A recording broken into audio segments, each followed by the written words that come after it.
Good evening, everybody. My name is Carter Jones. I'm a lieutenant with the police department. I might have reached out to a few of you who called to complain about homeless people up off behind the dog park on Branson 40. That's likely what a lot of you have questions about. So I wanted to just jump off and kind of knock these questions out and hopefully give you a little bit of a sigh of relief. I'll start off with the bad news. If you use the dog park down there for about 2 weeks, we're going to have to close the dog park and cut open the fencing because it's the only way we're going to be able to get all the heavy equipment in to clean up the whole entire hillside. So as of Monday, yeah, like the whole, if you want to reference over there, we're basically cleaning up the entire hillside where any homeless encampments are that stretch up kind of right behind the dog park on Branson 40 Drive. Is that the fire from? I believe that's the fire scar from before, yeah. A little bit further to orient yourself, like that's Branson 40 Drive, where the two arrows are down at the bottom. That's the area where the dog park is. And then just what would be just to the right side is Upper Park Road that runs up to Delaveaga, which is off the map. So we received numerous complaints about homeless activity in the area, people camping, things of that nature. We've done a lot of work in more of the in-town and Pogonip area. Unfortunately, people have been sprung up like down on the beach. Several more camps sprung up in this area. As of Monday, there were 15 campsites back in this area, with roughly 15 to 17 active like people living in that area. So we had already put a plan in place about a month ago of bringing in contractors and getting them to bid on this area because it's kind of beyond the scope of like the normal public works threshold of what they are able to do. So starting, the contractors have already started going and doing walkthroughs for bids. Those bids will finish and those walkthrough inspections will finish on Thursday, a week from tonight, the 21st. And all those bids are due back the following week. But what are they going to do? In terms of like contractors? Yeah. So we go in on the front end after we get the bids in and get the timeline spec down, and we bring in our homeless response outreach teams and we offer services to everybody there into temporary. So I'll get to that. Okay. So the plan is we bring in our own city sponsored outreach teams that do outreach to all the people that are currently living in that area. We offer them resources to leave the area. If they don't, then they're removed from the area. We've had 100% compliance in the last two major sweeps that we've done, one with about 75 people and one with about 60 people, where we tell them, give them a week's notice, flyer all the campsites, say, hey, you're camping illegally here. You need to move on. Here's all the resources we have for you. We have those outreach workers come in, offer those resources, basically handhold everyone. If you want, you can go. We have an alternative location for you. We roughly have between 25 and 33% success rate with people actually opting for those services. So it's a pretty low amount that people actually want to take on those services. And then after that, we go through as a department and secure the area, make sure there's nothing else there. Then we go through with the initial contractors and our homeless response field crew and check for like major flammable items like propane tanks, fire pits, things like that. And then after that, we hand it off over to whatever contract then comes in with the low bid. And they come through, and per that contract, they have to wrap up and have a quote unquote leave no trace footprint when they're done. So we want to restore that back to a threshold long before anybody came in there.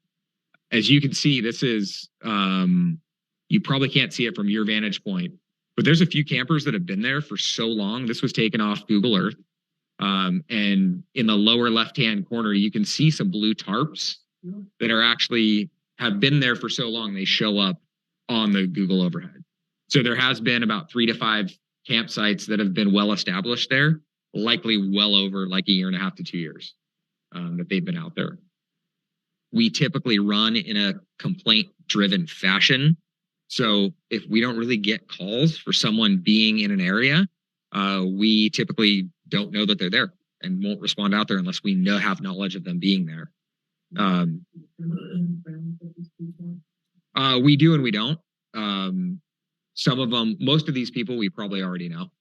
They probably have already come from, if you're familiar with the Benchlands encampment that had well over 250 people behind the courthouse, they've moved from that area up into behind the Poganip, where we had a roughly 75 to 80 people camped up there, which kudos to the fire department for helping us with vegetation management and really cleaning up that area after we were able to, again, hire a contractor and go through that. And now this is kind of our next big encampment that we're taking on.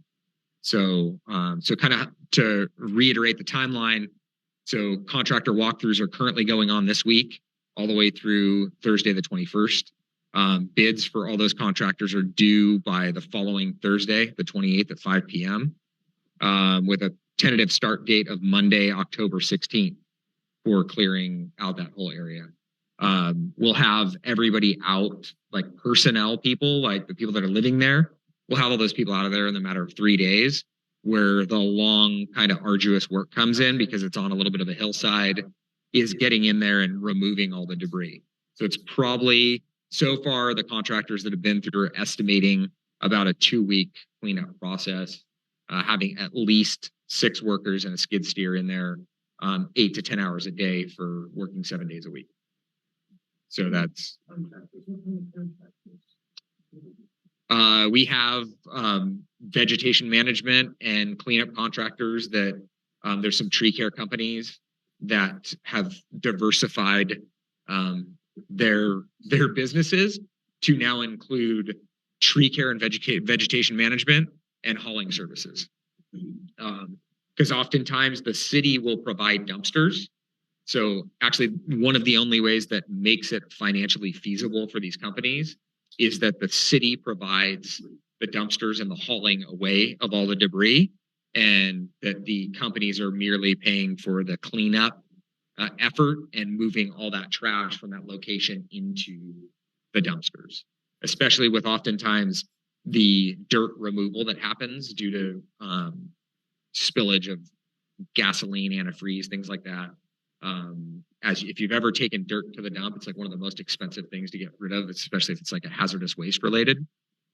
So that's another consideration on top of everything else. But we should have this project wrapped up like by about the 3rd week, at the absolute latest by the end of October. Is this happening because of the complaints, or do the officers go up there since the fire hazard has been pretty, it's been a while. Yeah, so we now, based on complaint driven calls from you all, we started going up there and noticed a significant increase from these 3 to 5 camps up to 15 to 17 camps. So we go up there periodically and check, or do you have to wait for one of us to complain?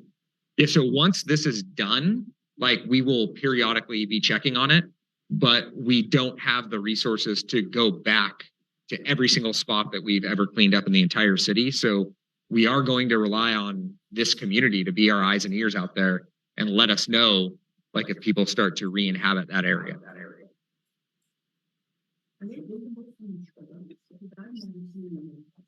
So the question was, are people visible from the trails? A lot of them are smart enough to be tucked back off a lot of the trails.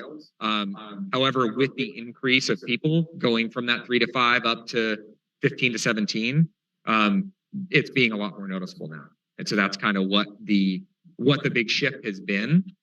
Because like I said, there's been a few people up there for a couple of years that have kind of been off the radar because they've been tucked back far enough. They're off the walking trails and things like that. Those are the ones that started that fire that we had that last year that we were all evacuated from. Does anybody ever I would defer to. Running down of those others. No,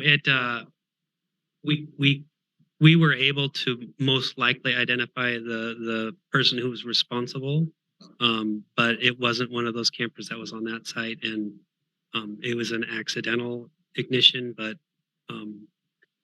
yeah, There were a lot of people came running down. yes, a lot of people came running down. Yes, and so yeah, it was on the other side of the sort of creek bed where that fire started, where this is a more established, denser population over on the other side. Yeah.